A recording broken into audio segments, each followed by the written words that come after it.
அணு மருத்துவமனை சார்பில் செவித்திறன் மற்றும் பார்வைத்திறன் குறைபாடு உள்ள மாணவர்களுக்கான இலவச பொது மருத்துவ சிகிச்சை முகாம் டாக்டர் சிவகுமார் தலைமையில் நடைபெற்றது.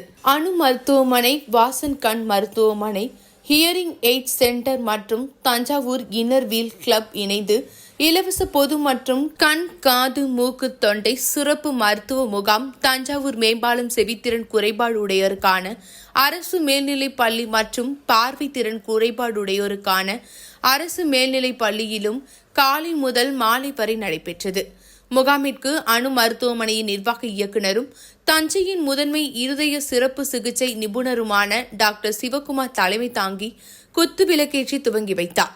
இதனைத் தொடர்ந்து Tara Sivakumar, Thanjavur inner wheel club தலைவர் ரேகா குபேந்திரன் மற்றும் செயலாளர் தனலட்சுமி திருவள்ளுவன் ஆகியோர் குத்துவிளக்கு ஏற்றி சிறப்பித்தனர். இம்முகாமில் இருதய சிறப்பு சிகிச்சை நிபுணர் டாக்டர் சிவகுமார் இசிஜி பரிசோதனை செய்து மருத்துவ ஆலோசனைகள் ஆசிரியர்களுக்கு மற்றும் ஊழியருக்கு வழங்கினார். தொடர்ந்து குழந்தைகள் சிறப்பு மருத்துவர் டாக்டர் அஜய் சுப்பிரமணியன், காது, மூக்கு, தொண்டை மருத்துவர் டாக்டர் அனுஜா, பொது மருத்துவர்கள் டாக்டர் தீபா மற்றும் டாக்டர் கார்த்திக் ஆகியோர் கலந்து கொண்டு அனைவருக்கும் தரமான சிறப்பு சிகிச்சைகள் வழங்கினார்கள். இலவச பொது மற்றும் கண், காது, மூக்கு, தொண்டை சிறப்பு மருத்துவ முகாமில் அனைத்து ஆசிரியர்கள், ஊழியர்கள் மற்றும் மாணவர்கள் கலந்து கொண்டு இசிஜி பரிசோதனை, காது, மூக்கு, தொண்டை பரிசோதனை, கண் பரிசோதனை, பொது மருத்துவ பரிசோதனை செய்து மருத்துவர்களிடம் மருத்துவ ஆலோசனை பெற்றனர். அனைவருக்கும் மருந்து மற்றும் மாத்திரைகளும் வழங்கப்பட்டது.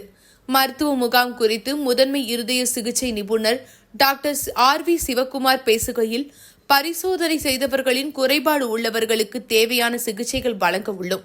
கண் சிகிச்சை மேற்கொண்டு மூக்கு கண்ணாடி மற்றும் காது கேளாதவர்களுக்கு சிகிச்சை வழங்கி தேவைப்படுவோருக்கு காது கேட்கும் மிஷின் வழங்கப்படும் என்றார். மேலும் தொடர்ந்து இதுபோன்ற பல்வேறு மருத்துவ முகாம்கள் நடத்தி தஞ்சாவூர் மற்றும் டெல்டா பகுதி மக்களின் மருத்துவ தேவைகளை பூர்த்தி செய்வதே எங்களின் நோக்கம் என்று கூறினார்.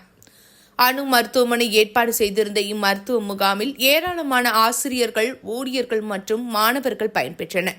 இதற்கான ஏற்பாடுகளை அணு மருத்துவமனையின் நிர்வாகிகள் மற்றும் ஊழியர்கள் செய்திருந்தனர்.